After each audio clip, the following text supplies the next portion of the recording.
하나님의 말씀을 보겠습니다. 신약성경입니다. 노마서 말씀입니다. 노마서 6장입니다. 6장 14절에서 23절까지 말씀을 보겠습니다. 노마서 6장 14절에서 23절까지의 말씀입니다. 기록된 말씀을 같은 목소리로 읽도록 하겠습니다. 읽겠습니다. 죄가 너희를 주장하지 못하리니 이는 너희가 법 아래 있지 아니하고 은혜 아래에 있음이라. 그런즉 어찌하리요? 우리가 법 아래 있지 아니하고 은혜 아래에 있으니 죄를 지으리요? 그럴 수 없느니라. 너희 자신을 종으로 내주어 누구에게 순종하든지 그 순종함을 받은 자의 종이 되는 줄을 너희가 알지 못하느냐? 혹은 죄의 종으로 사망에 이르고 혹은 순종의 종으로 의에 이르느니라. 하나님께 감사하리로다. 너희가 본래 죄의 종이었더니 너희에게 전하여 준 바 교훈의 본을 마음으로 순종하여 죄로부터 해방되어 의에게 종이 되었느니라. 너희 육신이 연약함으로 내가 사람의 예대로 말하노니 전에 너희가 너희 지체를 부정과 불법에 내주어 불법에 이른 것 같이 이제는 너희 지체를 의에게 종으로 내주어 거룩함에 이르라. 너희가 죄의 종이 되었을 때에는 의에 대하여 자유로웠느니라. 너희가 그때에 무슨 열매를 얻었느냐? 이제는 너희가 그 일을 부끄러워하나니 이는 그 마지막이 사망임이라. 그러나 이제는 너희가 죄로부터 해방되고 하나님께 종이 되어 거룩함에 이르는 열매를 맺었으니 그 마지막은 영생이라. 죄의 싹은 사망이요 하나님의 은사는 그리스도 예수 우리 주 안에 있는 영생이니라. 아멘. 아멘. 함께 예배하는 모든 분들 가운데 이 말씀의 축복이 함께 하시기를 주님의 이름으로 축원합니다. 우리 인생에서 가장 중요한 질문 중에 하나가 바로 이것일 것입니다. 나는 누구인가? 나는 누구인가? 이 질문에 확신으로 답하고 살아간 사람이 있다면 바로 그는 지금 굳세게 인생을 살아가는 것이고 또 알차게 인생을 살아가고는 사람이다, 이렇게 말할 수 있습니다. 그러나 이 질문에 대하여 확신으로 답하지 못하고 있다면 그는 사실 이미 흔들리고 있는 사람이며 그는 헛된 인생을 살고 있는 사람이다, 이렇게 말씀을 드릴 수가 있습니다. 요즘 시대를 보면 딱 그렇다, 이렇게 말씀을 드릴 수 있습니다. 오늘날의 세상을 보면 자기 정체성이 바로 무너진 세계, 바로 자기 자신이 누구인 줄을 바로 모르는 까닭에 방황하고 가치가 없으며 헛된 인생을 살아가고 있는 것을 우리가 보게 되어집니다. 헛된 인생이라는 것은 단순히 인생이 허무하다, 이렇게 자포자기로 산다는 것만을 의미하지 않습니다. 헛된 인생이라는 의미는 성경적으로 보면 내용이 바로 없는 인생을 바로 말하는 것입니다. 내용이 없는 인생을 말하는 것이죠. 평화를 말하지만 평화가 없습니다. 그가 말하는 평화는 너와의 평화가 아니라 나만의 안전뿐이라는 것이죠. 인권을 말하지만 실상은 인권은 없습니다. 상대를 향한 존중은 없고 나의 권리 주장만 있는 것입니다. 사랑을 말하지만 사랑이 없습니다. 섬김은 없고 섬김만 받으려고 한다고 하는 것이죠. 그래서 헛된 인생이라는 것은 결국 남는 것은 너와 내가 아니라 나만 남는 것, 나뿐인 것, 바로 그것이 헛된 인생이라고 하는 것입니다. 나만 행복하면 되고 나만 성공하면 되고 나만 편하면 됩니다. 나만 일 없으면 되는 것입니다. 요즘 세상이 딱 그런 것을 보게 되어집니다. 지금 세계 곳곳에서 전쟁이 일어나고 있죠. 왜 이렇게 전쟁이 일어나느냐? 그러면 많은 전문가들이 진단하는 것은 바로 헛된 인생을 살아가기 때문에 그렇다는 것입니다. 누구나 다 평화를 이야기합니다. 누구나 다 인권을 이야기합니다. 누구나 다 사랑을 이야기합니다. 그러나 자기뿐인 평화 또 인권, 사랑을 이야기하고 있다는 것이죠. 나라로 봐도 자기 나라밖에 없습니다. 우리가 요즘 많이 듣는 이야기가 미국 우선주의 뭐 이런 이야기를 듣지 않습니까? 우리나라도 마찬가지죠. 다 자기밖에 모르는 것이죠. 이게 뭐냐면 헛된 인생이라는 것이죠. 내가 누구인지를 모르니까 거기에서 나온 바로 삶의 방식이 헛된 인생을 살아가는 방식이라고 하는 것입니다. 이런 현상은 말세의 두드러진 특징이라고 성경은 이야기합니다. 디모데후서 3장 2절입니다. 그때에는 사람들이 자기 자신과 돈만 사랑하고 뽐내고 교만하여 다른 사람들을 헐뜯고 부모에게 순종하지 않을 것입니다. 또한 감사하지 않고 하나님께서 원하시는 사람이 되려고도 하지 않을 것입니다. 다른 사람에 대한 사랑도 없고 용서도 없으며 나쁜 말을 일삼으며 절제하지도 못하고 잔인하며 선한 것을 싫어할 것입니다 라고 말하고 있다는 것이죠. 여러분 생각해 보십시오. 다 죽고 나만 잘 살면 여러분 잘 산다는 것이 무슨 의미가 있겠습니까?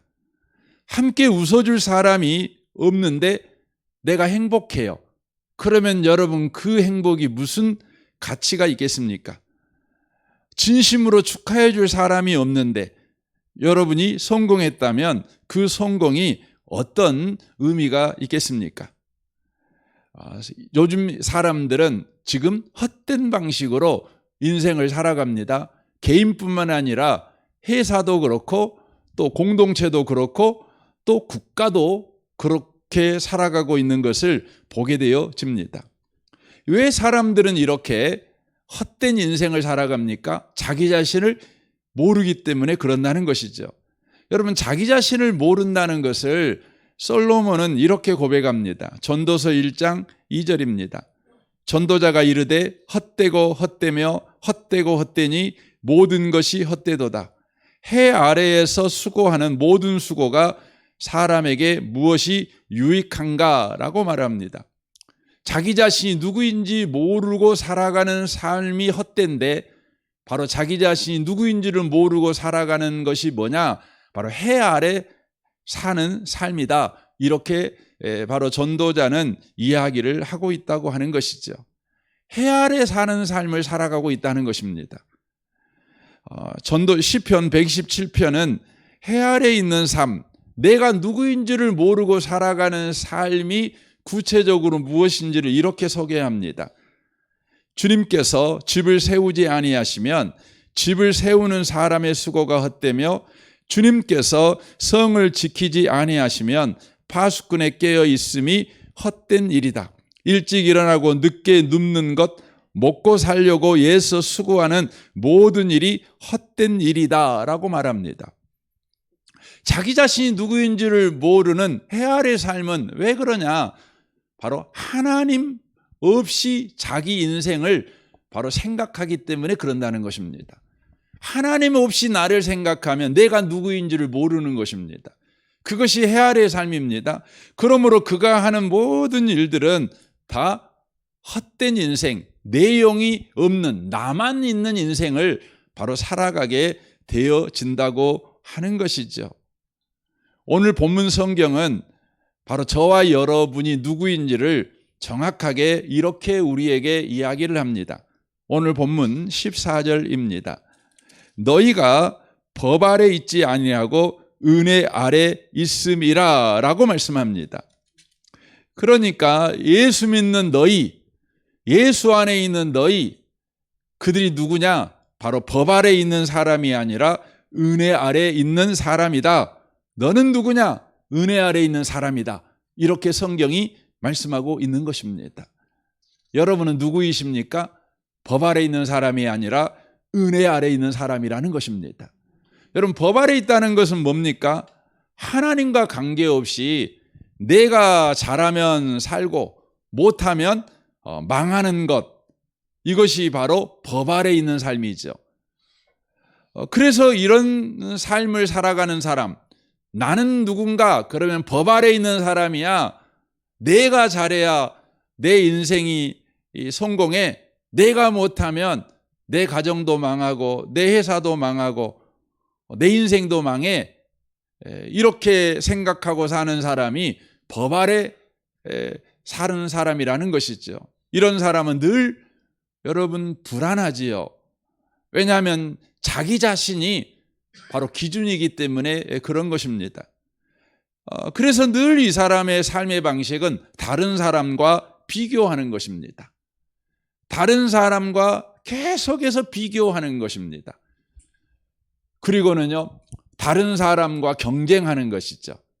그리고 또 다른 사람을 정죄하는 삶의 방식을 가지고 살아가는 것입니다. 그러나 내가 누구냐 이렇게 질문할 때 나는 은혜 아래 있는 사람입니다. 이렇게 대답하는 사람은 전혀 다른 인생을 살아갑니다. 바울 사도는 은혜 아래 있다는 것에 대해서 이렇게 고백을 합니다. 고린도전서 15장 9절입니다. 나는 사도들 가운데서 가장 작은 사도입니다. 나는 사도라고 불릴 만한 자격도 없습니다.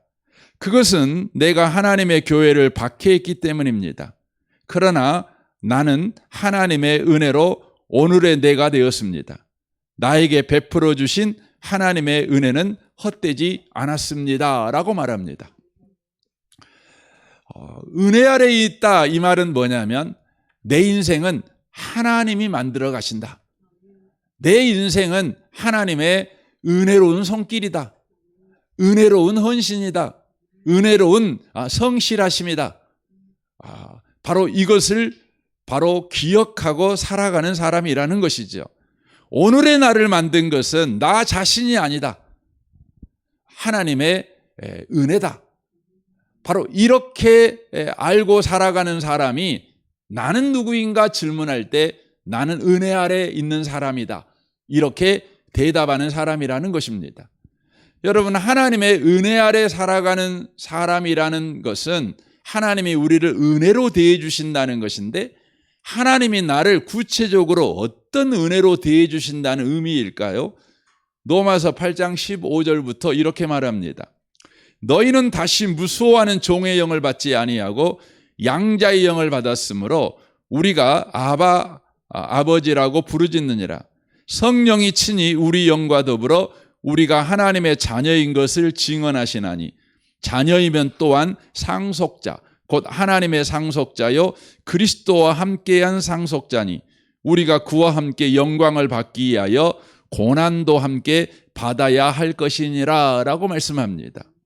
그러니까 하나님이 베푸시는 은혜 아래 있는 나, 그게 구체적으로 뭐냐면 바로 상속자의 삶을 살아가는 지위와 기회를 주셨다는 것을 이야기하는 것입니다. 그러니까 은혜 아래 산다는 것은 상속자가 되는 지위와 기회를 받은 자라는 것이에요. 그러니까 하나님은 언제나 저와 여러분을 대할 때에 상속자의 지위와 상속자의 기회를 가진 자로 우리를 계속해서 대해 줍니다. 그 말은 이런 의미죠. 우리가 계속해서 상속자로 살아가도록 기회를 계속해서 주신다는 것입니다. 이게 뭐냐면 하나님이 우리를 은혜로 대하신다는 것입니다. 누가복음 15장에 보면 탕자가 나오죠. 아버지 재산을 가지고 먼 나라에 가서 허랑방탕해 버린 자 아닙니까? 그런데 이 탕자가 아버지께 돌아옵니다. 그때 아버지가 어떻게 합니까? 그래, 너 잘못했지? 다시는 그러지 마 하고 용서해 주는 것으로 끝났습니까? 봐주는 것으로 끝났습니까? 그렇지 않습니다. 아버지는 탕자가 돌아오자 제일 좋은 옷을 입혔습니다. 가락지를 끼웠습니다. 이게 무슨 의미입니까? 다만 용서해 줬다는 것입니까? 아닙니다. 이것은 다시 아들로 받아들였다는 것이고 더 나아가 상속자의 지위와 기회를 회복시켜 주셨다는 것을 이야기하는 것입니다. 그러니까 제일 좋은 옷이라는 말은요, 이것은 상속자, 당시의 옷이라는 것은 신분을 드러내는 것이에요. 신분을 드러내는 것입니다. 그러니까 신분을 회복시켜 주신 거예요. 바로 상속자의 신분을 회복시켜 준 것입니다. 그리고 가락지를 끼웠다는 것은 우리는 여러분 인감도장을 파잖아요. 그러나 당시에는 가락지가 인감도장이었어요. 그래서 여러분이 그 배너라는 영화를 보시면 배너가 노마의 그 집행관입니까? 그 사람의 양자가 되잖아요. 양자가 되니까 그 사람이 반지를 빼가지고 아들에게 끼워줍니다. 근데 그 반지가 뭐예요? 신분을 상징합니다. 그러니까 그것을 찍으면 여러분 계약이 성립되는 것입니다. 그걸 찍으면 바로 빚을 내줄 수도 있는 것이고 밥도 먹을 수 있는 것이고 다 가능합니다. 그러니까 아들이 돌아왔을 때에 용서해 주는 것이 은혜의 전부가 아니라 바로 상속자의 지위와 기회를 바로 회복시켜 주시는 것이 바로 은혜였다는 것입니다. 사랑하는 성도 여러분, 여러분과 저는 은혜 아래 있는 사람이라는 걸 놓치지 마십시오. 하나님은 여러분을 오늘 또 은혜로 대하셔요. 하나님이 여러분을 상속자로 삼은 그 지위를 박탈하지 않으셔요. 계속 그 지위를 유지시켜줘요. 그리고 어떻게 합니까? 상속자로 살아갈 수 있는 기회를 계속해서 제공해요. 또 해봐. 그러는 것입니다. 너는 아무리 해도 안 되겠다.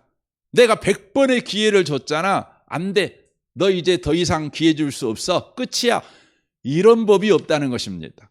더 주신다는 것이죠. 기회를 더 주신다는 것이죠. 그래서 잠언에서 돼 있는 거 아닙니까? 의인은 여러분 6번 넘어져도 7번째 일어나는 거죠. 왜 그렇습니까?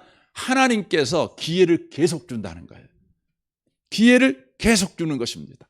사랑하는 성도 여러분, 여러분과 저에게는 기회가 계속 주어진다는 것을 멈추지 않는, 이것을 기억하는 복 있는 분들이 꼭 되시기를 바랍니다.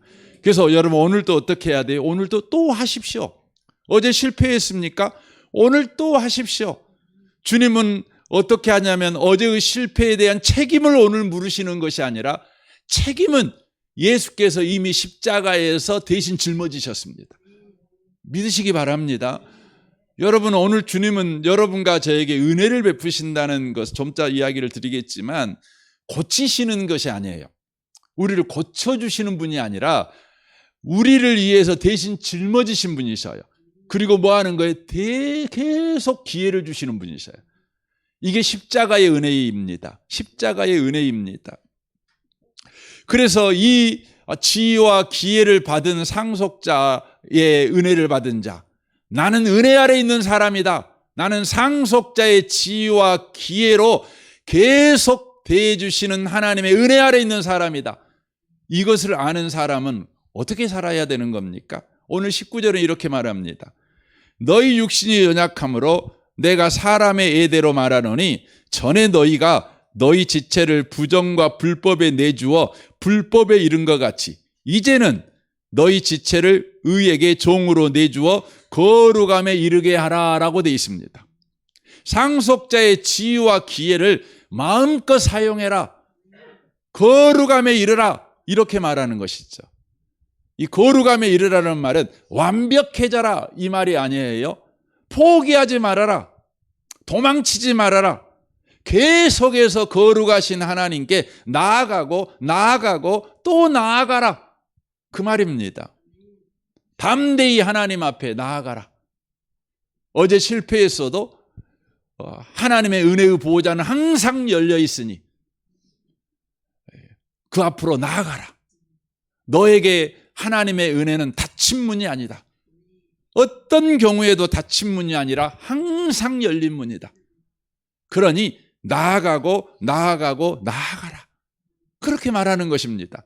그래서 마태복음 7장에 이렇게 말씀하는 거죠. 구하라. 그러면 너에게 주실 것이요. 찾으라. 그리하면 찾아낼 것이요 문을 두드리라 그리하면 너희에게 열릴 것이니 구하는 이마다 받을 것이요 찾는 이는 찾아낼 것이요 두드린 이에게는 열릴 것이니라. 너희 중에 누가 아들이 떡을 날라 하는데 돌을 주며 생선을 날라 하는데 뱀을 줄 사람이 있겠느냐.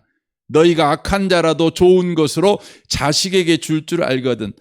하물며 하늘에 계신 너희 아버지께서 구하는 자에게 좋은 것으로 주시지 않겠느냐라고 되어 있습니다. 우리를 은혜로 대해주시는 아버지가 항상 너를 기다리고 있다.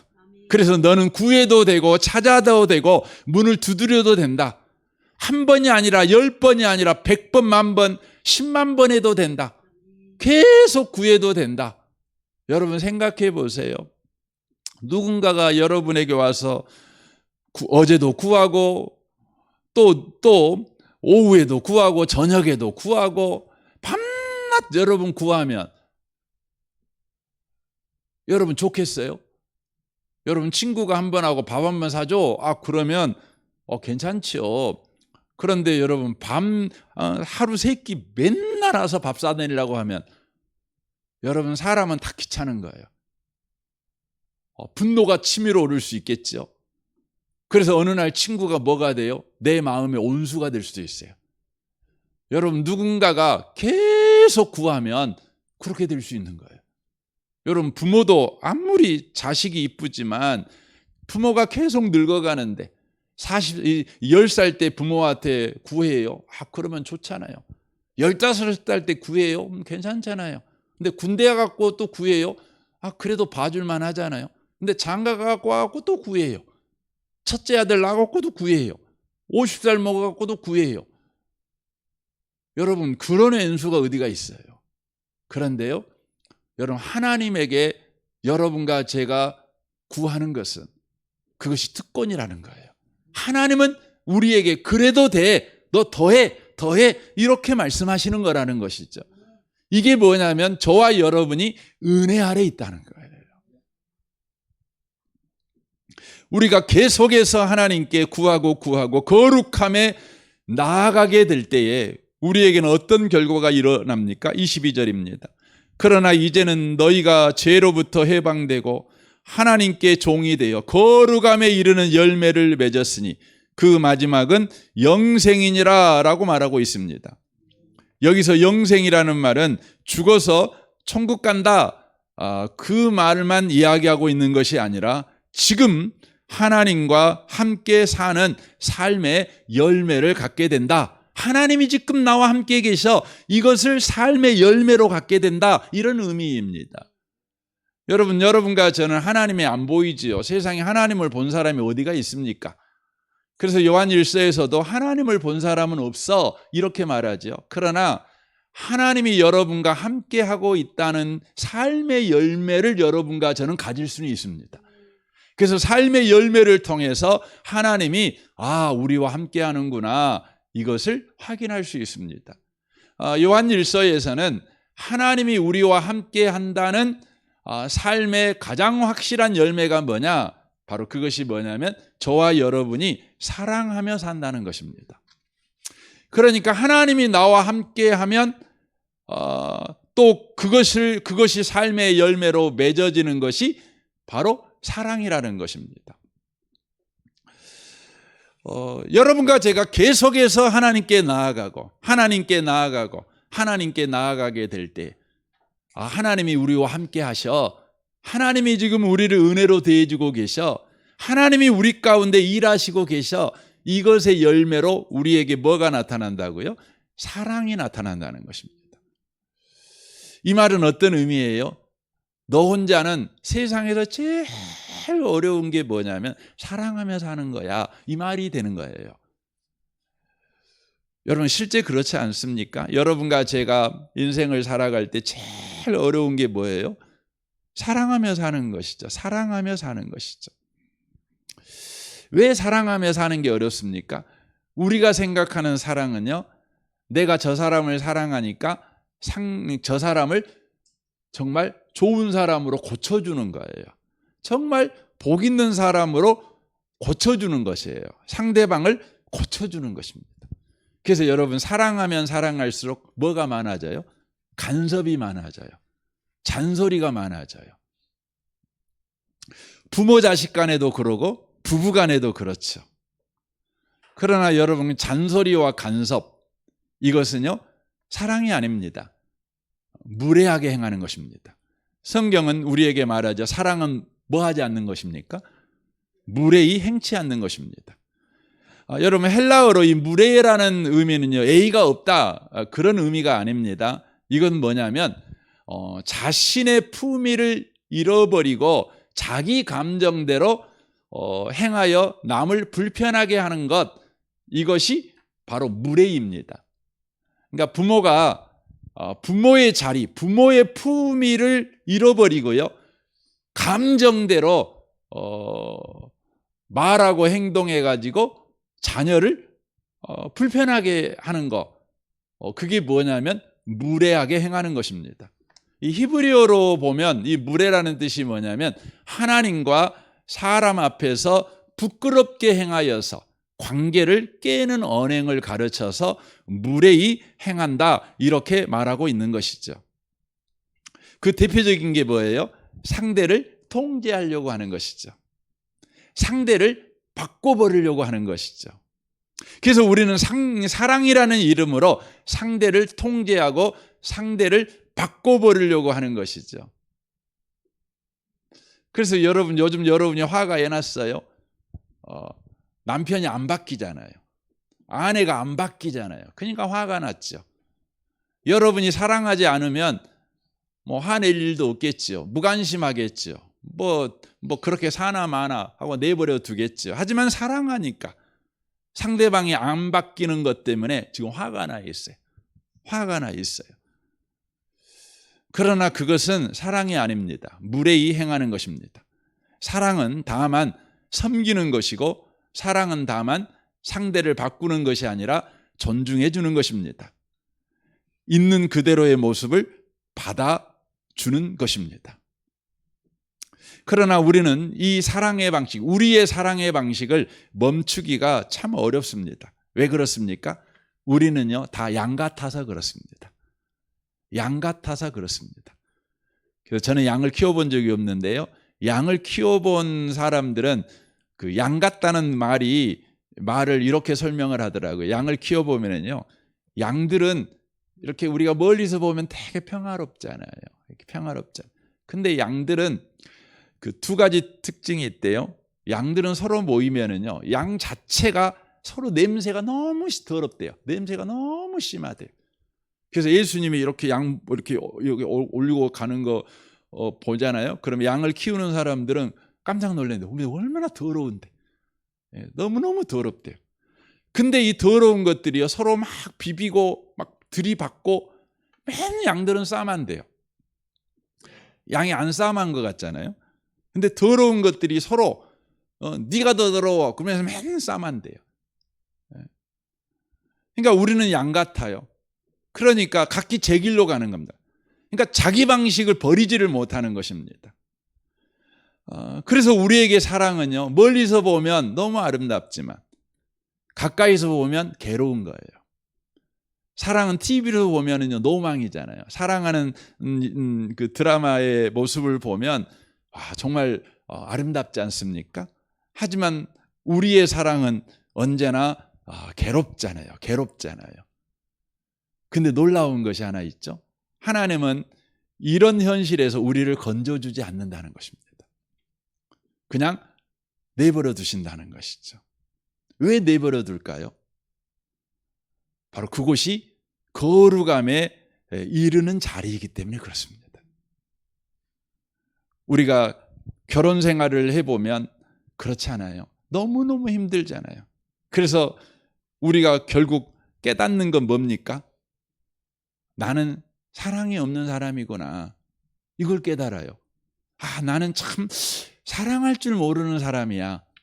이걸 깨달아요. 결국 우리는 깨닫습니다. 이 지점이 중요하지요. 어떤 사람은 나는 사랑을 못하는 사람이야, 나는 사랑을 할 수 없는 사람이야, 이걸 발견하고 자포자기해버리죠. 하지만 은혜 아래에 있는 자기 신분을 기억하는 사람은 거기서 뭐 하는 거죠? 은혜의 보좌 앞에 나아가는 것입니다. 하나님 앞에 나아가는 것입니다. 주님, 내가 이런 사람입니다. 내가 비로소 알았습니다. 저는 사랑할 줄 모르고 또 사랑받을 줄도 모르고 사랑이 늘 하고 싶지만 실제 사랑을 하면 늘 괴로운 사람이고 상대를 괴롭히는 사람입니다. 내 삶을 주님께 맡깁니다. 주님께 맡깁니다. 오늘 안 돼도 또 오늘 저녁에 또 주님 앞에 또 그렇게 나아갑니다. 안 돼도 또 나갑니다.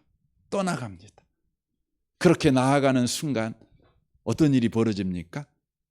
우리에게요, 진짜 사랑이 열매로 맺어집니다. 이게 바로 성령의 열매죠. 사랑은 내 노력이 아닙니다. 내 헌신의 결과가 아닙니다. 내 희생의 결과가 아닙니다. 성령이 내 안에서 맺는 열매입니다. 주님 앞에 나아가고 또 나아가고 실패의 자리에서 주저앉아 버리지 않고 포기하지 아니하고 도망가 버리지 않고 나는 은혜 아래 있는 사람이다. 상속자의 지위와 기회를 받은 사람이다. 나에게는 언제나 열린 문, 은혜의 보좌가 열려 있다. 나는 또 아버지 앞에 나아갈 수 있다. 계속해서 아버지에게 나아가더니 어느 순간인가요? 저도 모르게 우리가 사랑하는 사람이 돼 있는 것입니다. 지금 우리는 힘들고 막막한 현실을 살아가고 있습니다. 그러나 그 자리가 거룩함에 이르는 자리입니다. 포기하지 마십시오. 도망가지 마십시오. 여러분은 은혜 아래 있는 사람들입니다. 이것을 놓치지 마시고 오늘 또 주님에게 나아가는,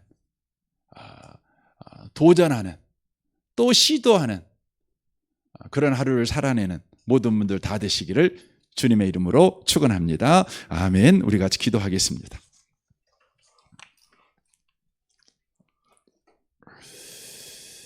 오늘 말씀을 우리 생각하면서 이 아침에 기도했으면 좋겠습니다. 우리는 은혜 아래 있는 사람들입니다. 나의 행동을 통해 판결이 나버린 사람이 아닙니다. 내 인생이 정해져 버린 사람이 아닙니다. 내 인생은 상속자의 지위와 기회를 바로 받은 인생입니다. 계속해서 우리는 기회가 주어져 있습니다. 열려져 있습니다. 주여, 오늘도 내가 은혜 아래 있는 자인 것을 놓치지 않고 내게 기회가 계속해서 주어지고 열린 문이 내 앞에 있다는 걸 놓치지 않고 도망가지 않고 포기하지 않고 또 은혜의 보좌 앞에 나아가는 우리가 되게 하옵소서. 여러분 자신과 가정과 모든 관계를 위해 또 교회와 또 성도들을 위해서 또 이 나라를 위해서 이 민족을 위해서 여러분이 기도해 주시면 좋겠습니다. 이 시간 감사恩금하신 분들이 계셔서 기도하겠습니다. 내 삶이 하나님의 하나의 인생이 아니고 예수께 붙어있는 인생이므로 예수님이 하신 일이 내 인생이 되는 것이 진지하고 깊이 믿어지는 믿음의 은혜를 주옵소서. 우리 교회 장로님들에게 영권, 인권, 물권의 복을 갑절로 더하셔서 교회를 섬겨가는 데 부족함이 없게 하시고 하나님께서 충성된 믿음의 자녀들은 어떻게 복주시고 채우시는지 증거가 되는 은혜를 누리게 하옵소서. 또 하나님, 우린 연약하고 또 무너집니다. 하지만 하나님이 우리를 은혜 아래 있는 자로서 계속 기회를 주시니 감사합니다. 그 은혜를 오늘 또 살아가게 하소서, 또 일어서게 하소서. 이렇게 감사합니다. 주님, 이 모든 기도의 제목을 아버지가 하나님의 아버지인 줄 믿고 담대하게 구하는 기도 제목들이오니 주님께서 들으시고 구하는 것보다 넘치게 응답하셔서 과연 하나님은 나의 하나님이요 우리 하나님이요 아들까지 아끼지 아니하시고 내어주신 하나님이신 것을 계속해서 누리는 인생 되게 하여 주옵소서. 우리 성도들이 이제 주의 이름을 붙들고 기도합니다. 기도할 때 우리 주님께서 또한 그렇게 동일한 복으로 함께하여 주옵소서. 우리 같이 이 시간 통성으로 기도하겠습니다. 우리 주여 부르짖고 기도하겠습니다. 주여